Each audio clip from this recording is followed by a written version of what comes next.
Ilang materyales para sa rehabilitasyon ng Dumuklay Bridge sa Batangas City, isa-isa nang dinadala sa lugar. Proyekto maaari nang masimulan sa mga susunod na araw ayon sa foreman. Alamin yan sa report ni Paul Hernandez. Nakatayo na ang kubol na pinaglalagyan ng ilang materyales na gagamitin sa rekonstruksyon ng Dumuklay Bridge sa Batangas City. Ang makakapal na sheet pile na delivered na rin. Gagamitin daw ito para sa soil retention na magsusuporta rin sa tulay. Isang malawakang clearing operations muna raw ang isasagawa dito sa ilalim ng tulay. Aalisin muna ang mga naglalakihang tipak ng bato na katulad nito at dito rin ibabaon sa palibot ng tulay ang tinatawag na sheet pile. Bale, pang flood control po yan sa ilalim. Magkakapaikot po ang ilalim niyan.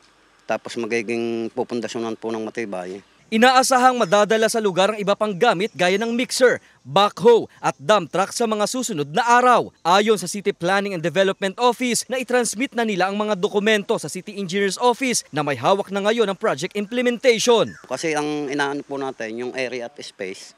Kasi pag dinala lahat agad dito, kukulangan na tayo sa space. Iniisa-isa po. Para po hindi magsikip ang load ng tulay. Nagkakaroon na raw ng pag-asa ang ilang residenteng magagawa na ang tulay. Para kami nawawalan ng ang tagal dahil hindi pa nga nadating ang materialis. Ay ngayon, narin ang materialis. Ay di, naaanuhan na kami na magkakaroon na ng anong magagawa siya.